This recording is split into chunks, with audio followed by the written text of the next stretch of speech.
मित्रांनो, नॉर्मली बघायचं झालं तर बऱ्याच जिल्ह्यामध्ये पीक विम्याच्या रकमा हे जमा झालेले आहे. जवळपास 415 कोटी रुपयांचा निधी हा अद्यापही पीक विमा कंपन्यांकडे बाकी आहे आणि जवळपास 506 कोटी रुपयांचा निधी हा शेतकऱ्यांच्या खात्यावर जमा झालेला आहे. तर एकंदरीत बघायचं झालं मित्रांनो, बरेच शेतकरी म्हणजे जिल्हा तेच आहे, परंतु काही शेतकरी म्हणतात आमच्या खात्यावर रक्कम जमा झाली, तर काही शेतकरी म्हणतात आमच्या खात्यावर अद्यापही 1 रुपया सुद्धा आलेला नाही. मग त्याच गोष्टींचा आपण या व्हिडिओमध्ये क्लिअरन्स करण्याचा प्रयत्न करणार आहोत. तत्पूर्वी जर चॅनलवर नवीन असाल तर चॅनलला सबस्क्राईब करा आणि समोरील जे बेल आयकन बटन आहे ते दाबायला विसरू नका. तर नमस्कार मित्रांनो, मी राज सुरेकर, स्वागत आहे कृषी मन युट्यूब चॅनलमध्ये. मित्रांनो, एकंदरीत बघायचं झालं तर आपण अगोदर बघूया की कोणकोणत्या जिल्ह्यात या रकमा वाटप झालेल्या आहेत आणि कोणकोणत्या जिल्ह्यात वाटप व्हायच्या बाकी आहेत आणि कोणकोणत्या जिल्ह्यातील शेतकऱ्यांचे स्टेटस हे बदलायचे बाकी आहेत.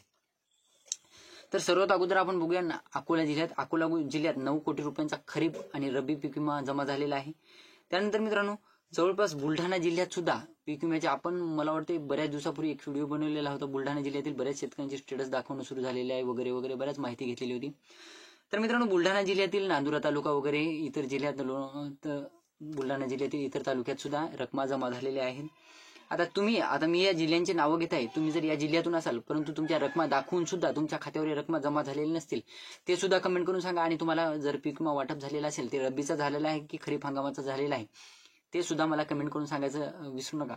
आणि मित्रांनो, नॉर्मली बघायचं झालं तर 2022 पासूनचा पीक विमा शेतकऱ्यांच्या खात्यावर जमा होणार आहे किंवा जमा झालेला आहे असं सांगण्यात येत आहे. परंतु मित्रांनो, एकंदरीत बघायचं झालं तर एक सर्वे केलेला किंवा एक माहिती काढल्यानुसार, अपडेट घेतल्यानुसार तर 2022च्या पीक विम्याचं कुठेही मेन्शन झालेलं नाही. फक्त 2023, 24, 25चा पीक विमा जमा झालेला आहे. 2022च्या पीक विमा कुठेही अद्याप तरी जमा झालेला नाही.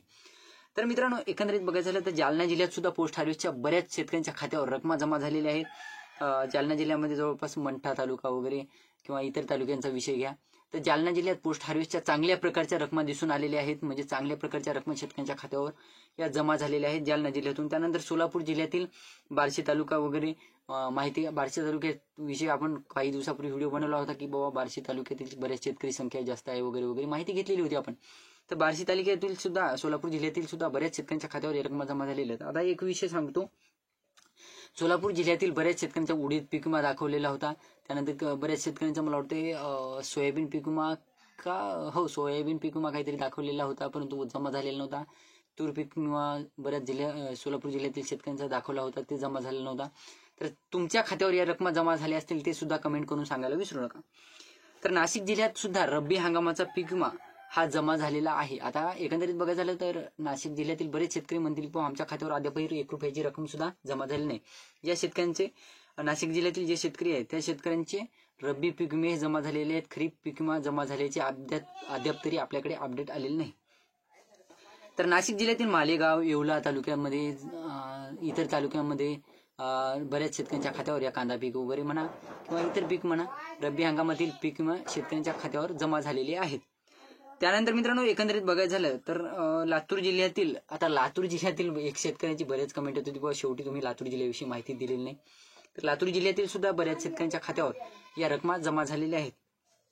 तर लातूर जिल्ह्यातील जवळपास अहमदपूर, औसा तालुक्यातील तुरळक शेतकऱ्यांच्या खात्यावर सांगतो. लातूर जिल्ह्यातील बऱ्याच शेतकऱ्यांची अद्यापही पीक विम्याची रक्कम या पेंडिंग आहेत. बऱ्याच शेतकऱ्यांना अद्यापही पीक विमा जमा झालेला नाही. परंतु मित्रांनो, तुरळक शेतकऱ्यांच्या खात्यावर लातूर जिल्ह्यातील अहमदपूर, औसा तालुक्यातील शेतकऱ्यांच्या खात्यावर रकमा जमा झालेल्या आहेत.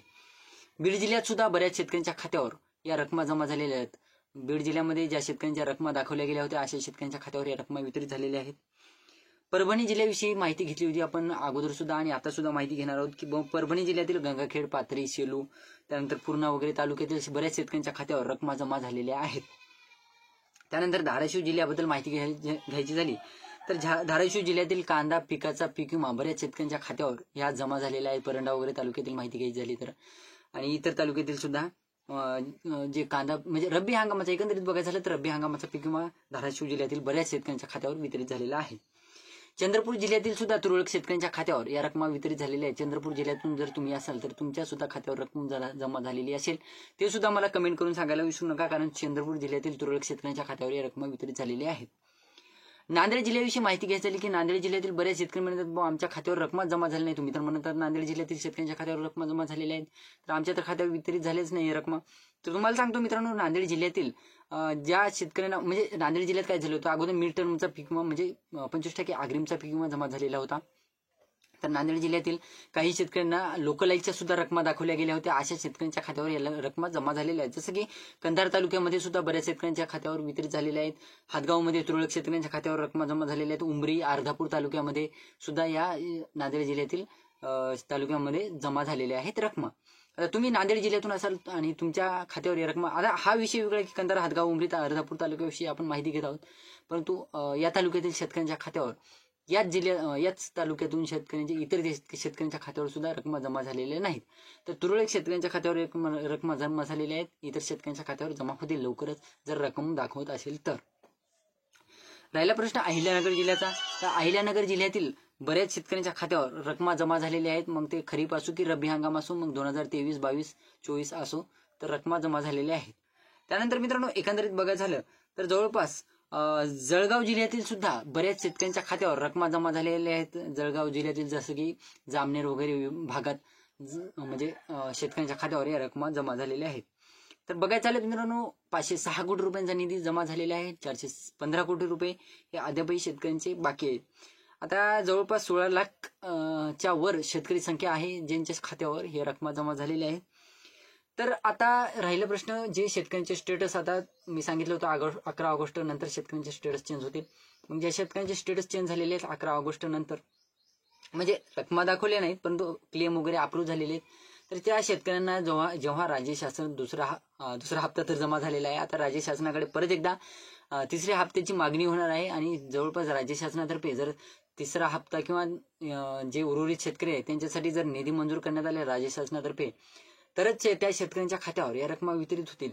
आता बघायचं झालं मित्रांनो, राज्य शासन आता नंतर परत एकदा निधी कधी मंजूर करेल याची काही गॅरंटी नाही, खात्री नाही. आता जेव्हा राज्य शासन हा निधी शेतकऱ्यांसाठी मंजूर करेल तेव्हाच हा निधी ज्या शेतकऱ्यांचे क्लेम मंजूर आहेत अशा शेतकऱ्यांच्या खात्यावर वितरित होईल. सध्या तरी मित्रांनो ऑगस्ट महिन्यामध्ये म्हणजे 15 ते 20 दिवस तर पॉसिबलच नाही ही गोष्ट, आणि पूर्ण ऑगस्ट महिन्यामध्ये म्हणलं तरी चालेल, तर ही गोष्ट सध्या तरी पॉसिबल नाही. तर ही गोष्ट पॉसिबल होईल 1 ते 2 महिन्याच्या कालावधीनंतर, म्हणजे जेव्हा आता उर्वरित जे शेतकरी आहेत त्यांचा प्रश्न सुटला जाईल. जे स्थानिक स्वराज्य संस्थेच्या ज्या निवडणुका आहेत, जिल्हा परिषद वगैरे, जेव्हा त्या निवडणुका जवळ येतील तेव्हा असे काही निधी जे पेंडिंग आहेत राज्य शासनाकडे, तेव्हा त्या निधीला मान्यता देण्यात येईल, मंजुरी देण्यात येईल आणि त्यानंतरच शेतकऱ्यांच्या खात्यावर या रकमा वितरित होतील. त्यानंतर मित्रांनो आता धान बोनसचा वगैरे प्रश्न आपण इतर व्हिडिओमध्ये चर्चा करणार आहोत. त्याचबरोबर नमो शेतकरी योजनेचे सुद्धा जे 2000 रुपये येण्याचे बाकी आहेत त्याविषयी सुद्धा आपण इतर व्हिडिओमध्ये माहिती घेण्याचा प्रयत्न करणार आहोत.